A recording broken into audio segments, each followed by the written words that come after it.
Milenio 3, en la cadena SER, con Iker Jiménez.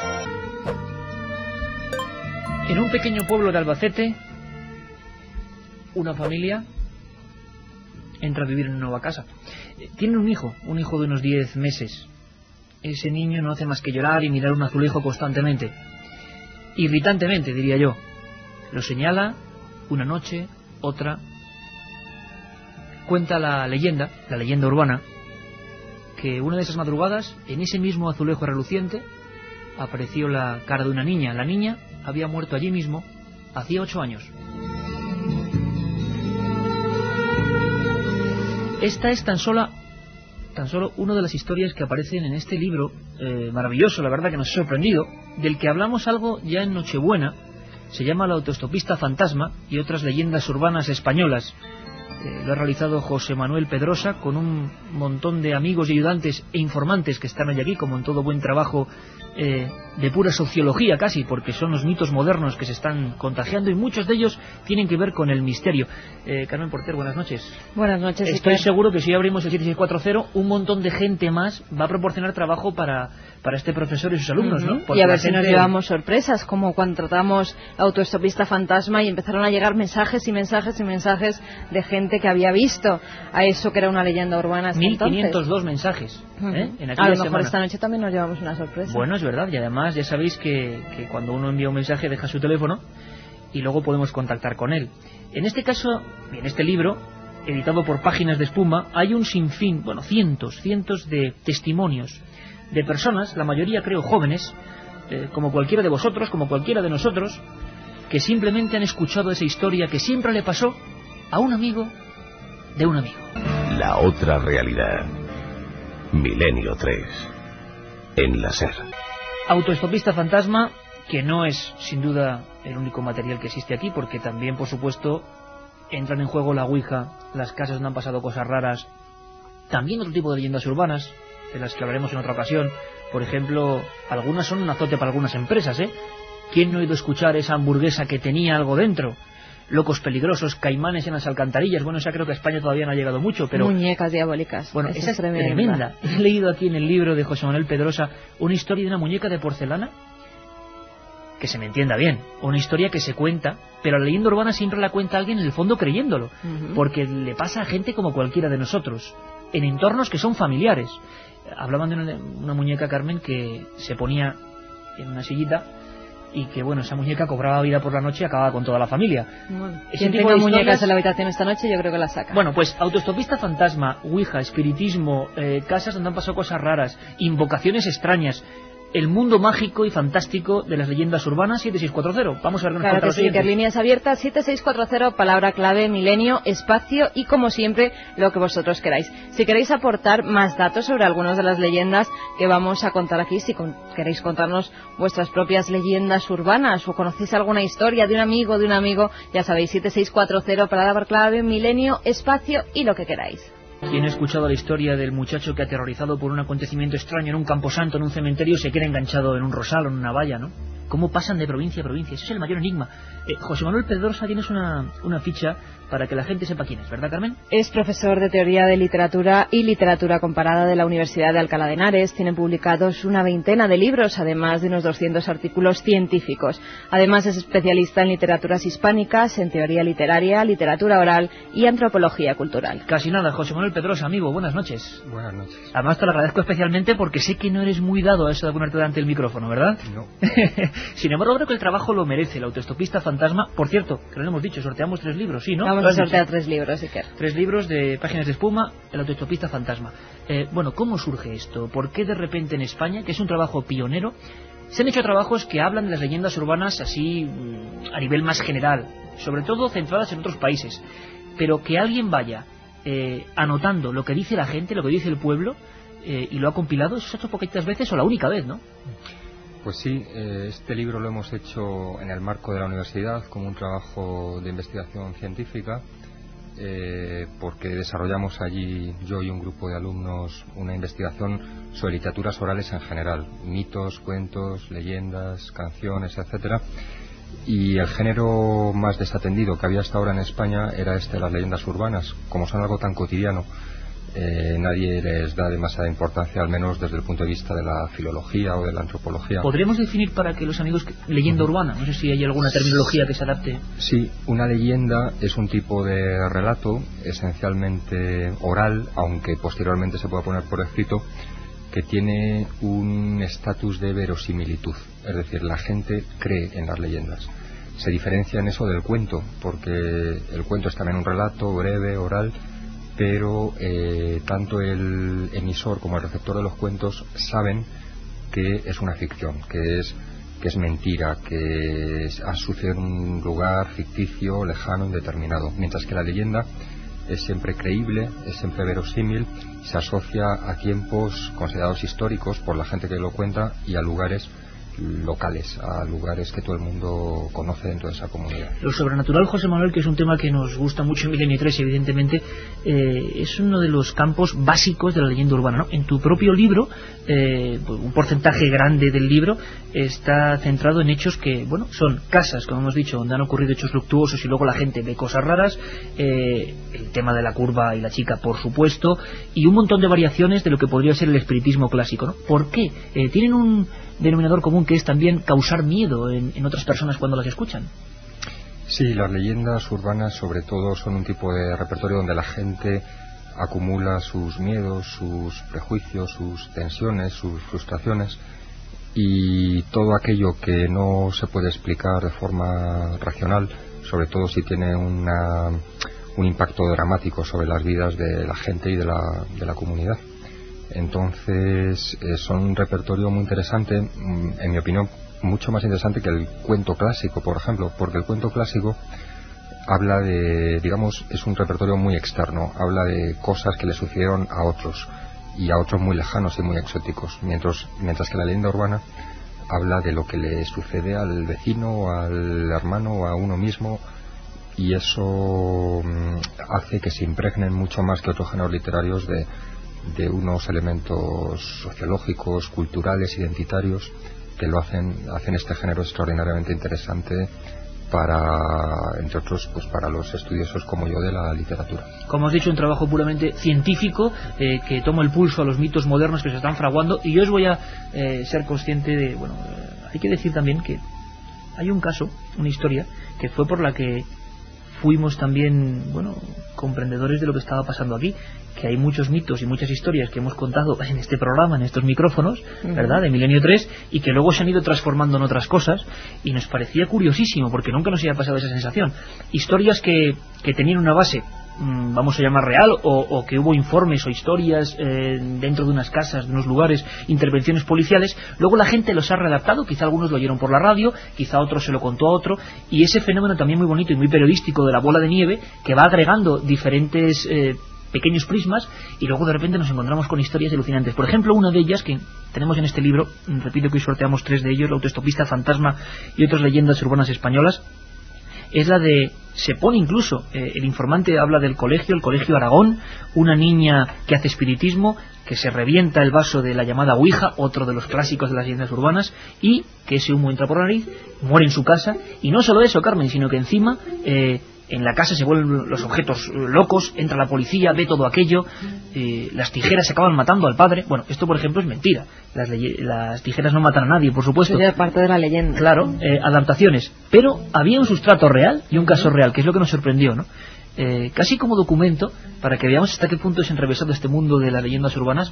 Recordábamos en el segundo programa de Milenio 3, y estuvimos aquí con los inspectores, ese caso en que la policía española realmente hizo un atestado único en la historia, 18 de noviembre del 92, de intervención dentro de una casa de Vallecas, donde efectivamente ha muerto una muchacha en extrañas circunstancias, donde la familia cree que pasan fenómenos extraños, y donde la policía verifica con 4 firmas diversas esos fenómenos extraños que luego han sido exagerados por los informantes que están ahí 15 años después, ¿no?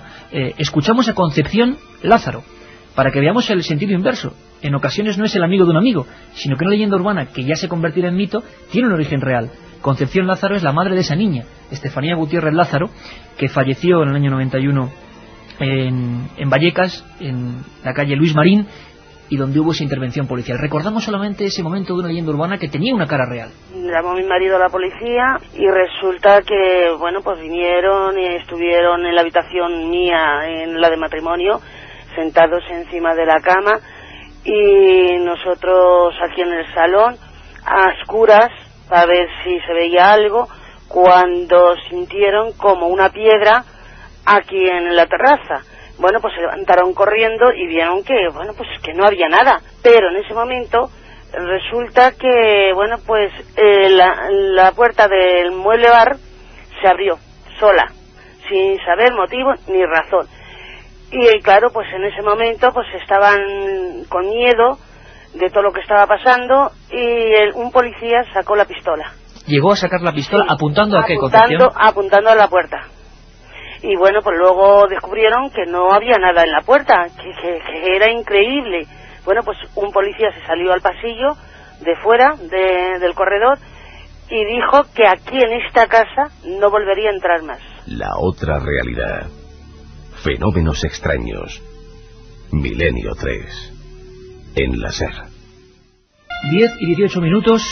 Siempre en directo, Milenio 3, 10 grados en la Gran Vía. Carmen, ¿qué está diciendo la gente? Y vamos ya con los informantes. Con mensajes en el 7640. Manuel desde Málaga nos dice: en mi ciudad y alrededores la leyenda más difundida es la de la Verónica. ¡Qué miedo! José de Sevilla: lo de la muñeca no sé si es verdad, pero de los sustos más grandes de mi vida me lo llevé al despertar y ver la muñeca de mi hermana en la silla. Si veo autoestopista me moriría del miedo. ¿Hay alguna relacionada con Toledo? Feliz año a todo el equipo, nos dice Jorge. Lo raro es la carretera, donde no hay autoestopista fantasma. Hola, soy Abed de Madrid. A un amigo dice que en la carretera de Hoyo de Manzanares, en una de las curvas, se le apareció una chica vestida de novia. Bueno, este tipo de historias, ya veréis la cantidad que nos van a llegar hoy, que puede ser el mito de nuevo interactivo, porque la verdad es que luego hablaremos con José Manuel. La red también está siendo un fenómeno increíble para la rapidez, imagino, de la transmisión de leyendas urbanas. Tenemos un montón de amigos, es un placer estar hoy en el estudio 1 con un montón de gente, casi no cabemos en los micrófonos. Tenemos a Raúl Sánchez, a Claudia Carranza, Santiago Cortés, a Helen, que es de México, a Sara Galán.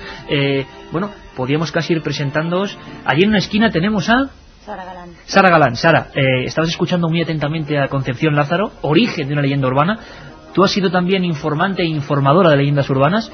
¿Podrías contarnos alguna de las que más te haya sorprendido, o que conozcas, o que hayan servido para este libro?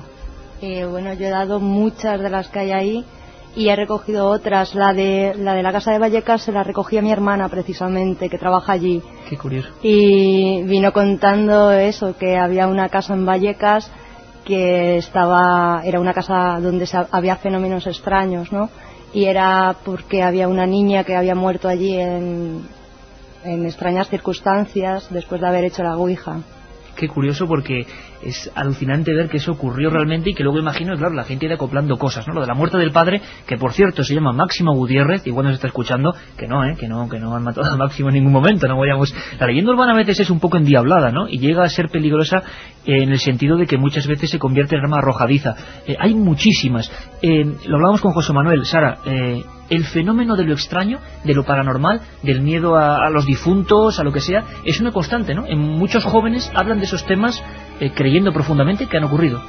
Sí, bueno, yo te puedo decir desde muy pequeña, el Día de los Santos, ¿no? Que es como muy típico el reunirse para contarse historias, y yo realmente creo que lo he hecho toda la vida, lo sigo haciendo, de hecho. Estas historias son, por ejemplo, no sé si para un día como hoy, que es Reyes, pero sí para poner una hoguera y empezar a contarlas, ¿no? Y en esas, muchos de los que han hablado en este libro, en Autoestopista Fantasma, cuentan que han sido con sus abuelos, que han sido con otras personas, la transmisión oral, ¿no? Y quería preguntarle al editor de este libro, de Páginas de Espuma, a Juan Casamayo, bueno, ¿cómo se os ha ocurrido la idea pionera de compilar esto? Porque estos son las palabras vivas recogidas por este grupo de chicos que tenemos aquí, y esto no se había hecho nunca. No, precisamente por eso. Bueno, nuestra editorial, por contextualizar un poco el libro, está especializada en el ámbito del cuento, el cuento escrito. Pero nos interesa muchísimo las raíces del cuento, su oralidad, su necesidad de comunicarse entre las personas y la necesidad de contar historias. Las historias son reales, las historias son fantásticas, o lo más bonito de todo, las historias son reales y fantásticas. Y de eso hay mucho en este libro. ¿Son los cuentos del siglo XXI realmente lo que está formando aquí? Yo creo que en parte sí, o sea, se está forjando, ¿no? Yo creo que lo interesante será que dentro de un siglo cómo se están leyendo o escuchando estas mismas leyendas, ¿no?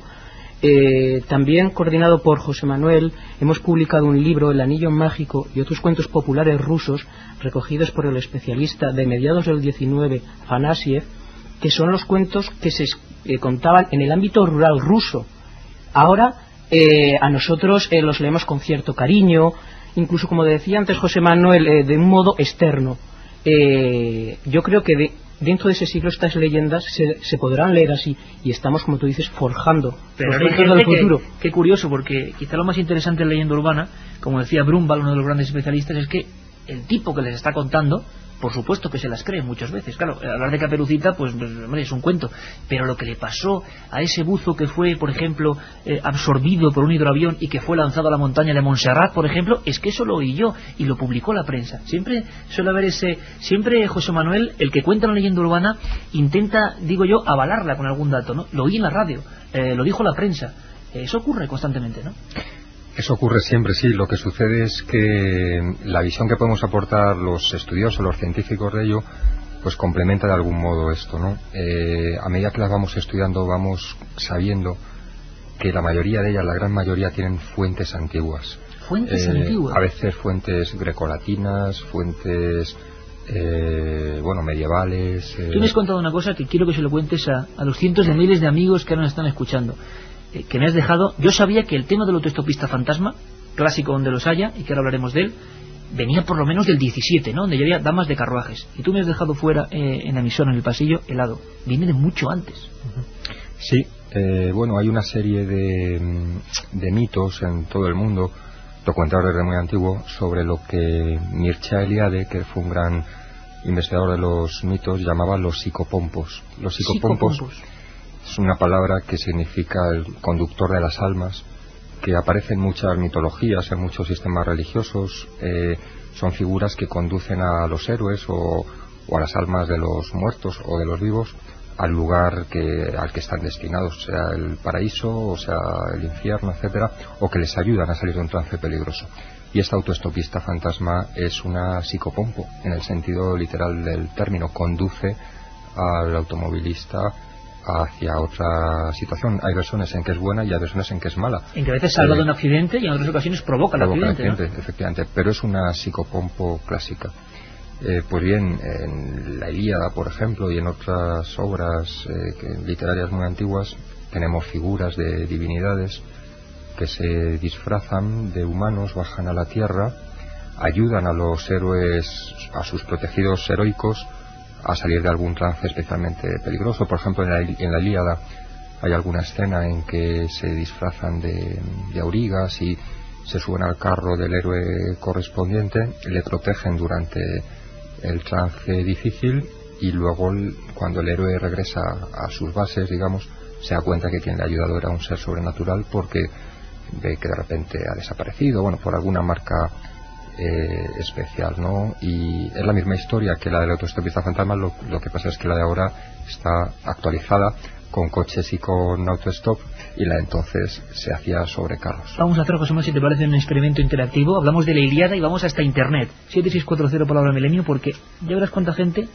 ¿En qué provincias, nos gustaría hacer un mapa, como hicimos aquella noche, en qué provincias se escucha la historia del autoestopista? Pero antes, Carmen, vamos a hablar con más informantes. Tenemos aquí amigos. Como no ubico nombres todavía y posiciones, si queréis os presentáis. ¿Tú eres? Yo soy Raúl Sánchez. Raúl Sánchez. Santiago Cortés. Santiago Cortés, que además creo que nos tienes que contar también cosas de las carreteras, ¿verdad? Porque tú vienes de México. Sí, así es. Y allí también existe esta historia. Sí, claro, como estaba diciendo ahora José Manuel Pedrosa, las leyendas urbanas se estructuran un poco alrededor de cosas que se repiten en todo el mundo, ¿no? Son motivos que existen que no solo brincan en las provincias españolas, sino que brincan grandes extensiones territoriales, y existen igual en México. ¿Cuál sería el caso tipo en México? ¿Cuál sería el caso que más se repite en México? ¿El clásico que se ve también en España, o tiene alguna variación, digamos, interesante? Pues hay algunas variantes. Por ejemplo, para esto de la autoestopista fantasma, en México hay una leyenda muy conocida, que es la de La Llorona.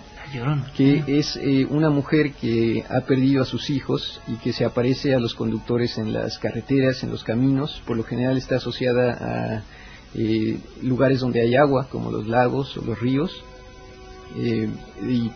por lo general detiene a los conductores y los hace ver su figura, que es una figura blanca con una cara muy hermosa, y cuando ellos se detienen y se acercan a ella, ven que en realidad es una muerte que está vistiendo las ropas blancas. Entonces, este mito mexicano se puede encontrar en muchas partes del país, en muchas partes de Latinoamérica incluso, y bueno, se recoge por todas partes, ¿no? Como vemos, no es un fenómeno puramente español. En España no sé qué dice la gente, Carmen. Pues en España hay muchas leyendas urbanas e incluso algunos de nuestros amigos dicen que él se las ha inventado y que luego ha oído esa leyenda. Fran de Valdusó también, ¿eh? O sea, hacer un rumor consciente y que se vaya transformando. Fran de Valdusó nos dice: en un pueblo de Castellón oía a dos chicas hablar sobre una niña que había muerto y se la oía cantar y llorar. Años antes la había inventado yo. ¿Hay algún caso de coches fantasmas? A mí en la autopista de Vigo a La Coruña me desapareció un Forescore que venía detrás, nos dice Luis desde La Coruña. Bueno, hay uno que es clásico, que es la pareja de personas que viajando en un camino extraño, también en Córdoba y en Granada se decía, aparece una extraña niebla y aparecen en otro país. Esto en realidad tiene un viso muy interesante, que fue el fraude de un productor de cine argentino que se inventó la historia del matrimonio Vidal, que eran unas personas que iban en su coche y que, un argumento de cine, pero que se ha acabado convirtiendo en algo que la gente cree que es profundamente real. Una chica de mi cole se volvió loca por la Ouija y la historia de Verónica. Ella se llamaba igual. Cortó de lleno el furor de la Ouija entre el resto de estudiantes. En mi pueblo de Granada dicen que hay una mujer en la carretera de Valderrubio a Ezcornar. Yo nunca paso por allí por la noche. Desde pequeña la que más he oído es la del chico que hace la Ouija. Esta le dice que morirá por culpa de un coche y le da una fecha. Ese día se queda en casa por si le pasaba algo. De repente pisa un coche de juguete y se mata. Yo lo que me sorprendo de verdad, y leyendo el libro, sorteamos tres, lo repito, la autoestopista fantasma y otras leyendas urbanas españolas, José Manuel Pedrosa, profesor de la Universidad de Alcalá de Henares, editado por Páginas de Espuma. Me sorprende lo que es el inconsciente colectivo, también la cantidad de elementos a veces macabros, que hay algunas que lees y dices, madre mía, menos mal que es un mito, porque si no... Raúl, tú has cogido también algunas... ¿Cuál es la que más te ha impresionado en esta órbita que estamos hoy sondeando de lo oscuro, de lo dramático, de lo macabro de las leyendas urbanas? A mí una que de pequeño, como todos nosotros que estamos aquí, una que siempre me impactó fue en Alcalá de Henares, la ciudad donde yo viví cuando era pequeño. Pues bueno, cerca de la puerta de Madrid y demás, había una casa antigua que supuestamente querían echar abajo para construir pues una serie de apartamentos y demás. Entonces pues parece ser que una inquilina, una anciana, se negaba a vender su piso para que ahí entraran y construyeran. Y entonces, años después, una vez que la señora había fallecido, algo muy curioso y extraño es que la gente que entraba por allí, puesto que era la típica casa a la cual todos los niños quieren acceder por todo este misterio. La casa embrujada que tienen todos los pueblos de España, ¿no? La típica. Entonces, pues, a lo largo de la visita, guiada casi, en una de las habitaciones entraban y te encontrabas con la señora y sus gatos, y estaban allí pues pasando una tarde y ella dándoles de comer a los gatos. O sea, ya no solamente es el espíritu de ella, sino también el de sus animales de compañía. Los animales que perviven. Bueno, hay una que es... Bueno, hay cientos. Yo no sé, ¿qué número, José Manuel, tú tienes calibrado la cantidad de leyendas que hay, de testimonios en este libro? Pues no lo sé, debe haber 400 o 500 posiblemente. Es que hay algunos que además están, por ejemplo, porque tiene una ficha y está referido pues Alcalá de Henares, Madrid, Celeste, 18 años, octubre del 2001, Granada, Isaac, abril de 2003. Hay algunas tremendas. La típica casa, como contaba Raúl, entra un grupo de niños de 7 años, y son 7 creo, y entonces tenían que ir muy deprisa, porque la leyenda urbana decía que si dentro de esas ruinas de esa casa, tantas casas, ¿no?, existen así, te parabas y mirabas hacia atrás en el pasillo oscuro, veías tu propia muerte. Una leyenda inventada por los niños.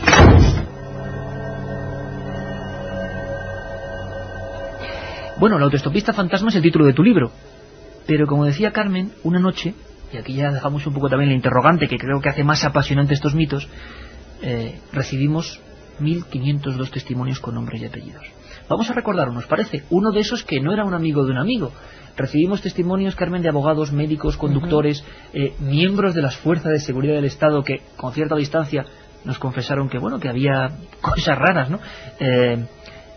La versión menos repetida, evidentemente, por gente que decía que era él, era la de Montar.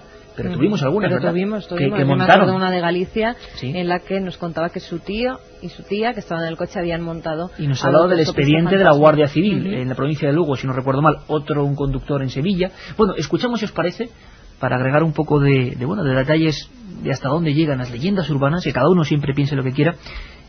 Alberto es conductor profesional de Valladolid, y quizá nos cuenta algo, como decía nuestro compañero, que también se escucha en México. La leyenda urbana esta es internacional. Esta es un poco distinta, ¿eh? Es una visión en plena carretera.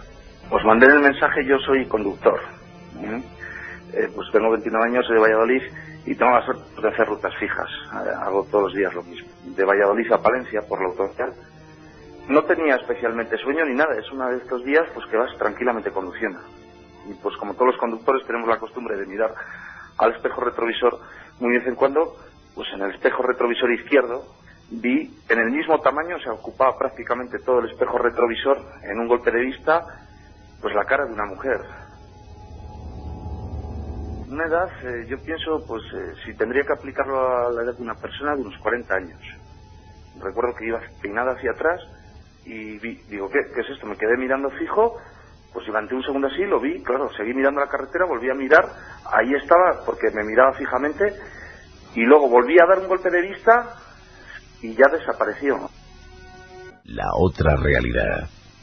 Fenómenos extraños. Milenio 3. En la SER. 10:34. En este instante, el fenómeno más extraño es la mente humana y la transmisión oral de los mitos, las leyendas y...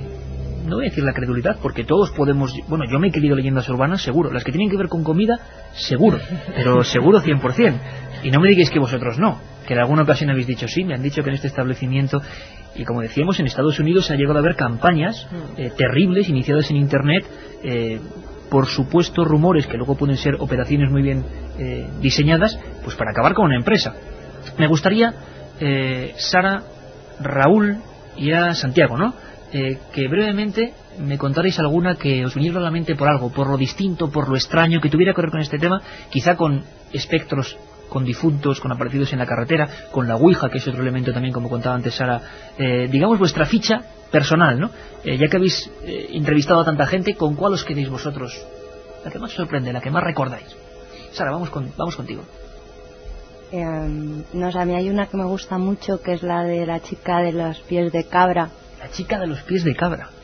Que Santiago, no sé si conocerá alguna versión mexicana. ¿Tú cuál conoces, Sara? Bueno, es la típica historia de un chico que va a la discoteca, conoce una chica, se van a su casa y después de todo, pues descubre que la chica se había dado cuenta de que ella cojeaba, ¿no? Y al final descubre que la chica cojeaba porque tenía los pies de cabra. Todo un clásico también, que imagino que tiene que ver con lo diabólico. José Manuel, la leyenda urbana, también como algunos cuentos, tiene una moraleja, porque a veces el protagonista suele ser siempre, por ejemplo, un hombre que se va con una mala mujer. ¿Quién no ha oído la historia de la prostituta que tú cuentas aquí, que pone bienvenido al mundo de Sida en el espejo? Siempre con una moralina también especial de ten cuidado, no vayas a determinados lugares, no practiques determinadas cosas, no ligotees sin parar, y en determinadas épocas imagino que eso daba mucho miedo, y se inventaban historias donde además muchas veces la mujer, hay que decirlo así, era la protagonista negativa en las leyendas urbanas. No hay más que hacer un sondeo de esto, ¿no? Sí, es cierto, todas estas leyendas tienen moralejas de ese tipo, pero a mí me parece todavía más interesante que la moraleja la justificación a priori, la explicación. Esta leyenda que acabamos de escuchar tiene raíces muy antiguas que se relacionan con lo que conocemos como diablos cojos, diablos cojuelos, lo que los científicos llaman héroes monosándalos. Hay una serie de héroes en muchas culturas que eran cojos o dioses cojos, desde cestos hasta o cojos o con alguna anomalía en los pies, como Aquiles con su talón famoso, Jasón, que tenía una sola sandalia, iba con un pie desnudo y con una sandalia, etcétera. En todo el Caribe se cree que el dios del huracán era un dios cojo. En nuestra literatura clásica tenemos el diablo cojuelo, la famosa novela de Luis Vélez de Guevara, etcétera. Y bueno, es un mito que está difundísimo en todas partes, y por una serie de razones se considera que los seres liminares con el más allá solían tener anomalías en los pies, porque en el tránsito por las puertas del infierno, tanto de ida como de vuelta, a veces solían quedarse enganchados, y entonces eso provocaba esa cojera o esa anomalía. Y lo que acabamos de escuchar es una versión moderna de un mito antiquísimo. Apasionante, no me digáis que no. ¿Hay algún caso en México parecido de este tipo de seres? Por ejemplo, los camposantos y cementerios también. En México es un país que venera a los muertos realmente, ¿no? Hay unas fiestas tremendas. Las festividades del Día de Muertos son muy importantes, pero sobre todo en los lugares en donde ha habido camposantos y ahora hay casas, por las reestructuraciones que ha habido en las ciudades, suelen encontrarse muchas cosas de este tipo, ¿no? Por ejemplo, en la casa de la abuela de mi mujer se cuenta que aparecen todo tipo de seres extraños, un niño que rebota una pelota en las escaleras cuando no hay nadie. Tétrico también, el niño con la pelota, yo también lo he escuchado yo en España. Claro, ¿no? Esas cosas pasan incluso a las películas, ¿no? A formar parte de cosas que nos dan miedo en otros niveles, como en el cine, en los cuentos que se dicen todo el tiempo, ¿no? Pero vaya, el Camposanto y el lugar cercano siempre es un lugar propicio para eso. Por ejemplo, hay un cuento que dice que una mujer va a parar un taxi todos los días a la misma hora, al mismo lugar, y pide que la lleve al Camposanto a las 12 de la noche. Y después de varias ocasiones en las que la llevan, la mujer le confiesa al taxista que en realidad va al Camposanto para beber la sangre de los muertos, ¿no? Entonces, siempre hay cosas relacionadas con los camposantos de este tipo. Esa es buenísima, ¿eh? Esa es buenísima. ¿Una leyenda, por ejemplo, que tenga que ver con estos entornos o que tú hayas considerado, esa que nunca se te olvida? A mí hay una que siempre me ha gustado mucho, porque es de las primeras que me contaron. Mi familia es de un pueblo de Asturias, del Luanco, y a su vez hay un pueblo al lado que es Verdicio, y yo recuerdo desde pequeño que mi padre nos lo dijo a mí y a mis hermanos alguna vez. Parece ser que había una casa en Verdicio en la cual a determinada hora puntual las cacerolas y las cosas que había en la cocina empezaban a saltar y a hacer bastante ruido y demás, hasta tal punto que alguna vez, incluso después, ya cuando hemos sido más mayores y en plan jocoso en casa lo hemos comentado, se llegaron a fletar autobuses de gente que quería ver el fenómeno. Y en el pueblo y en la zona fue realmente un acontecimiento bastante importante. Nunca nadie dijo si se movían o no, pero supuestamente los que lo vieron, sí. Vamos con más mensajes que nos llegan al 7640, ya sabéis, palabra clave, milenio y lo que vosotros queráis. Vamos a sortear 3 libros del autoestopista Fantasma, del libro que estamos hablando esta noche. Juan Antonio de Villanueva de Córdoba nos dice: en la N420 entre Villanueva y Pozoblanco se aparece una chica. Yo la he visto y aceleré a tope, miré por el espejo retrovisor y ya no estaba. Aquí en la antigua carretera nacional de Madrid-Alicante, a la altura del Portichot, en Novelda, se aparecía una chica que hacía autostop y advertía de que ella se mató en esa curva. Más de carretera, N322, recta de Úbeda a Torre Perojil. Una vieja vestida de negro cruza la carretera y desaparece. La ha visto mucha gente que lo puede confirmar. ¿Cómo que lo ha visto mucha gente? ¿Una vieja vestida de negro? Otra pequeña sorpresa. Escuchamos a Emilio con su padre. Viajan por la sierra próxima ya a Aracena, a Huelva. Parten de Sevilla y... fijaos, es el misterio de las leyendas urbanas. Una anciana vestida de negro, una versión distinta de la clásica de la mujer, que suele ser bastante guapa además, ¿no? La que se aparece. Bueno, pues también comprobamos en aquel programa que había gente que sigue afirmando, yo lo vi, esta otra versión de la anciana enlutada, que imaginamos que a altas horas de la noche tiene que ser un susto importante. Íbamos por una carretera comarcal y entonces llevaba la luz larga puesta y salió de lo que parecía de la Zen una figura humana que era oscura, no se definía perfectamente la figura. ¿Lo visteis los dos?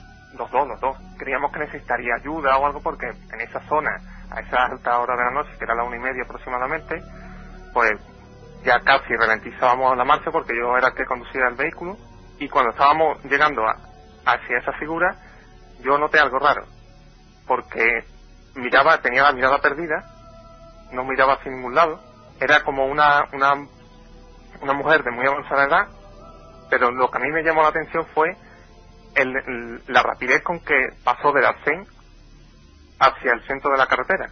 Fue muy rápido, y para una persona de avanzada edad no creo yo que tenga esa habilidad. También me llama la atención 2 casos: que cuando estábamos a 1 metro de ella tenía las manos una mano abierta y la otra la envolvía con el puño.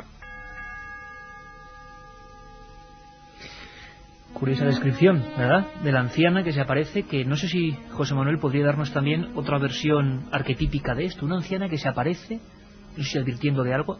Era su padre, Emilio y su padre, que no creían nada de esto, además que se quedaron aterrorizados, nos lo contaba todavía con el temblor, ¿no? Y un gesto en las manos, que tampoco sé exactamente una mano abierta y otra cerrada, y la imagen de una anciana. ¿Esto tenía un sentido sociológico, cultural, mitológico? Bueno, sí, esta es otra leyenda más de carreteras que también nos parecen ahora muy modernas, pero que tienen sus antecedentes, por ejemplo, en el mito de Edipo, que en una encrucijada de caminos mató a su padre sin saber que era su padre, ¿no? En las carreteras, como por el hecho de ser lugares estrechos, igual que los puentes o precipicios o entradas de cuevas, túneles, etcétera, se asocian siempre al tránsito con el más allá. Al paso a otro estado, ¿no? Para las viejas religiones. Exactamente, y esto es así desde la antigüedad hasta hoy, en que no solo las leyendas urbanas, sino lo que conocemos como road movies, por ejemplo, hay todo un género cinematográfico de cosas tremendas, de encuentros desagradables en las carreteras. Y esto es una constante extraordinaria a lo largo de la historia. Entonces esta mujer que se aparece, esta vieja que se aparece en las carreteras, es uno de los muchísimos personajes de los que podríamos hablar que tienen este tipo de apariciones, y el hecho de que tenga estas dos manos también diferentes, como pues de algún modo es un caso parecido a lo que antes hablamos de los apariciones tanto demoníacas como heroicas, ¿no? de personajes sobrenaturales, porque tienen pies anómalos diferentes. Es muy típico que en los mitos aparezcan personajes con pies anómalos, uno diferente del otro, o con manos anómalas, o con ojos anómalos, tuertos sobre todo. Hay una serie de dioses en muchos panteones míticos que o son tuertos, o son mancos, o son cojos, y esta vieja... La anomalía presente siempre. Sí, lo reúne casi todo. Curiosísimo. Tenemos, se han incorporado dos amigas, el nombre... Claudia. Claudia, también de México, por lo que veo. ¿Y también has recogido historias de este tipo? ¿Alguna te ha impresionado especialmente? Bueno, una en México, es acerca de una casa donde ocurrió que a un niño que estuvo haciendo la ouija, acabó muerto. O sea que la ouija también es popular en México, eso fíjate, muy popular, yo no lo sabía. Sí, hay un montón de anécdotas acerca de eso. Y entonces, bueno, muere él y muere toda su familia. Y esto se registró en un libro que se llama, me parece, Cañitas, en México, y bueno, fue un bestseller. Y entonces, lo curioso de este caso es hasta dónde llega la leyenda, porque dicen, a mí me contaron que después de leer este libro, al leerle el último párrafo, la última línea, se te aparece el niño y te mata, y mata a toda tu familia. Es buenísimo, es tremendo. Y existe otra versión de esa, porque me la contó otra persona, donde decía que el niño se te aparece, pero solo si lo invocas 3 veces frente al espejo. De nuevo el tema de la invocación de los espejos. Vamos a hablar ahora en unos minutos de eso, en unos segundos, mejor dicho, porque creo que es otro mundo amplísimo, el de la gente que supuestamente fuerza cosas raras, es decir, aquello de ponte delante del espejo. ¿Todo eso de dónde viene? Ahora lo descubrimos. La otra realidad. Fenómenos extraños. Milenio 3. En la SER. 2247, Estudio 1. De verdad que hoy la nave del misterio, de la investigación, del asombro, está repleta de amigos y además estamos disfrutando. Lo que no sé si la gente está disfrutando tanto, Carmen. Pues porque algunos lo pasan bastante mal. Algunos lo pasan bastante mal, sí. Mira, Juan Antonio de Granada nos dice: cada vez que salgo de trabajar a las 7 de la mañana por la autovía de camino a casa se me presenta una mujer con un niño.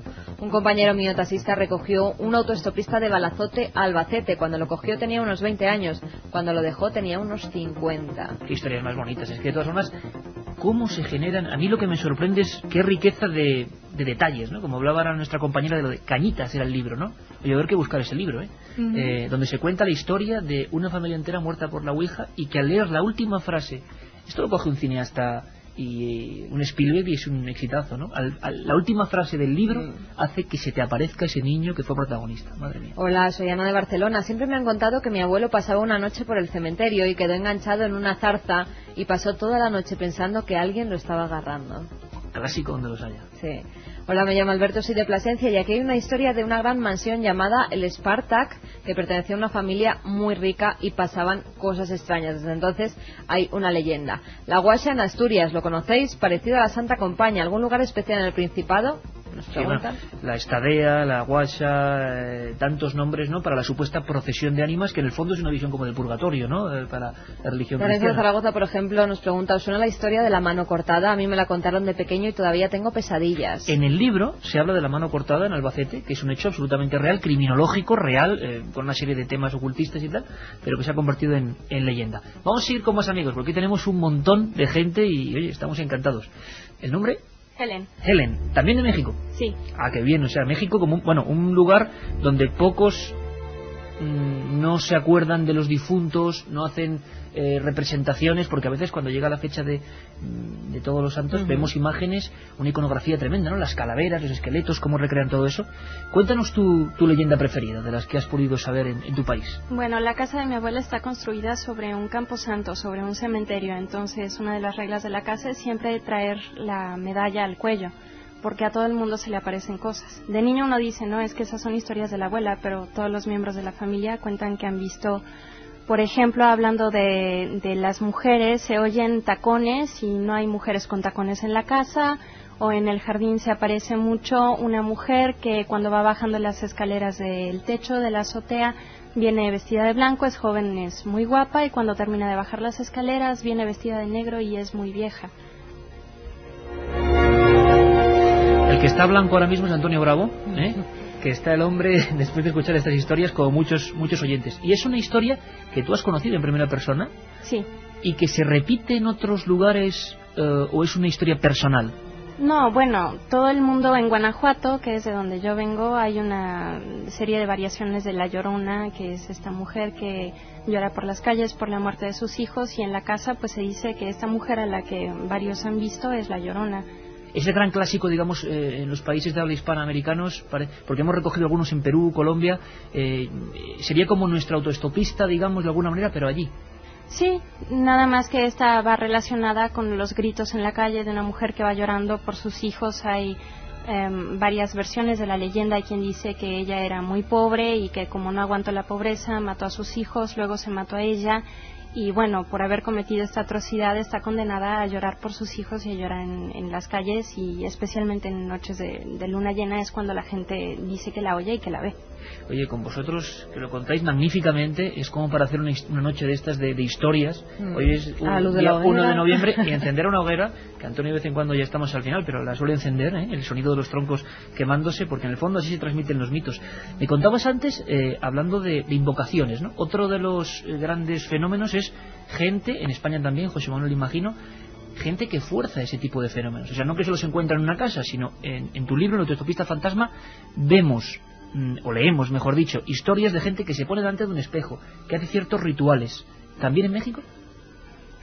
No, en México pues solamente la que te he contado, pero yo no conozco muchas solamente la Ouija. Solo la Ouija como elemento que ha llegado hasta allí. En España sí, sin embargo, el espejo es un elemento importante, ¿verdad? ¿Tú has cogido historias, has encontrado historias sobre espejos o sobre personas que dicen o que ven su propia muerte, ¿no? La escena de ver la propia muerte es un clásico también, ¿no? A ver quién me responde.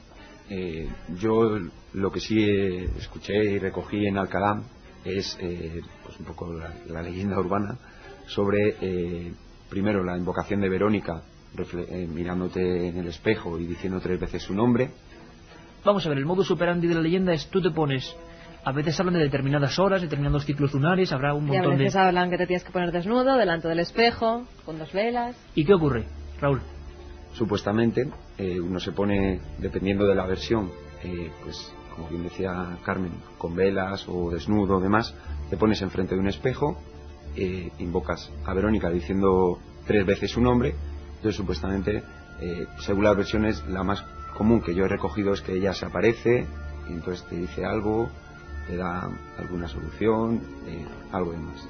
La imagen de la propia muerte y Verónica, que es otro de los grandes clásicos, ¿también procede de algo, José Manuel? Sí. Hay que ser también macabro para hacer ese tipo de rituales, que además a la gente joven, hay que decirlo, les engancha un montón esto. Yo desde pequeñito he oído a gente que hacía este tipo de cosas. A mí eso me daba mucho respeto, o sea, mirarte un espejo tanto tiempo. Pero esto, claro, de leyenda urbana relativa, porque será una leyenda rural antiquísima también, imagino.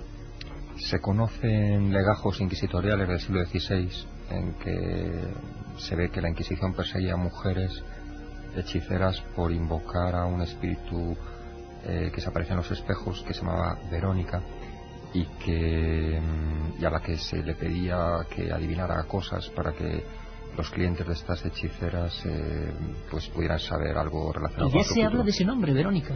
Sí, el nombre Verónica tiene relación con Verus Iconus, la verdadera imagen, en latín. Y la Verónica, en el Evangelio, fue una de las mujeres que le puso a Cristo un paño sobre la cara, y la cara de Cristo muerto apareció fantasmalmente en ese paño. Entonces el nombre y el hecho del que estamos hablando tienen unas raíces antiquísimas. Rubén Darío tiene un cuento de fantasmas que se llama Verónica, y es también un cuento de este tipo. Es sobre un fraile que tiene el vicio de la fotografía en un momento en que los nuevos inventos, claro, esto es final del 19, comienzo del 20, pues tenían algo demoníaco, y una noche cometió el sacrilegio de bajar con la cámara de fotos a la iglesia para fotografiar la cara de Cristo a las 12 de la noche. Entonces esa blasfemia pues la pagó, porque cuando al día siguiente encontraron muerto al fraile en el suelo de la iglesia con la cámara de fotos al lado, al revelar la fotografía, los compañeros frailes del monje vieron que aparecía la cara del Cristo muerto, del Cristo crucifijo, vivo y mirando con cara de enfado al fraile que murió en aquel momento, ¿no? El cuento se llama Verónica. Entonces vemos que esto de Verónica y todo lo que se le asocia pues tiene raíces mucho más antiguas de lo que nosotros pensamos.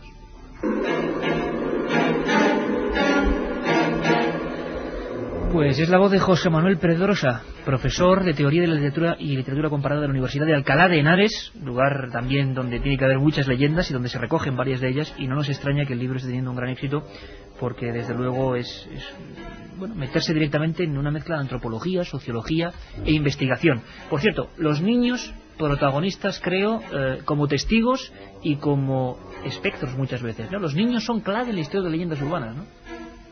Sí, en México también, seguro. Sí, claro. En los camposantos se aparecen todo el tiempo niños jugando a la pelota, a las canicas. Varios de mis tíos, cuando se iban a dormir ya tarde, les decía al niño que veía jugando en la cocina que se fuera a dormir, y al irse a acostar veía que no era su hijo, ¿no? Que su hijo realmente estaba dormido. Entonces, y bueno, también los niños muchas veces nos creemos los cuentos, y bueno, en la casa de mi abuela era así, todos nos lo creíamos, ¿no? La verdad es que es una experiencia, Katia. Tú también, que tienes como Antonio Bravo, ¿no? Qué horror, es que lo malo es que yo también me las invento y luego me las creo. O sea que ya, miedo. Bueno, oye, de inventar hay que dejarlo ahí entre comillas, porque ya has oído algunos testimonios curiosos. Bueno, vamos con los 3 ganadores, que seguro que los oyentes lo están esperando. Rapidísimo, Katia. Alicia de Zaragoza es la primera, dice que hay de las historias de serpientes que roban leche de madres lactantes y ponen la cola en la boca del bebé para que no llore. Bueno, ya se ha llevado un libro. Luego de Fernando Algeciras dice, recordar la que se montó con lo de Ricky Martin y el perro en televisión, con el rumor, cómo se fue extendiendo, también terrible, es dura. Y Miguel de Antequera dice, Iker, me tienes al borde del divorcio. Mi pareja dice que decide entre ella o Milenio 3. Y yo, ¿qué quieres que te diga? Me quedo con Milenio, hombre, Miguel, por Dios. Programa que se sumerge en el otro lado de la realidad. Milenio 3, con Iker Jiménez y todo su equipo en... Pues desgraciadamente el tiempo se va como si fuera una leyenda urbana. Eso sí que no es leyenda urbana, eso es realidad rotunda, ¿eh? Eso es realidad. Y cuando lo estamos pasando bien, pues antes se nos hace Mañana más tenemos cortito. programa como siempre. Mañana de 1:30 a 3. Enigmas literarios, con Jesús Callejo. Va a ser muy interesante. Oye, José Manuel Pedrosa, profesor de Alcalá de Henares y autor de este magnífico trabajo, te felicitamos de verdad, porque es un trabajo pionero, auténtico y que va a dar mucho que hablar. Y espero que no sea la última vez que estés en Milenio 3, ¿eh? Gracias. Y oye, gracias a todos, por supuesto. Gracias también, como no, a Juan Casamayo, el editor de Páginas de Espuma. Una gran labor, porque desde luego lo bonito de este trabajo es que es un trabajo vivo constantemente. A partir de esta noche, Internet, de la que hemos hablado y hablaremos, el mundo digital, va a proporcionarnos nuevas leyendas urbanas. Hay cientos de mensajes que los amigos han enviado al 7640 donde se contarán nuevas historias que en un futuro se contarán en noches como esta, estamos seguros. Un abrazo, mañana volvemos. Gracias, Milenio 3.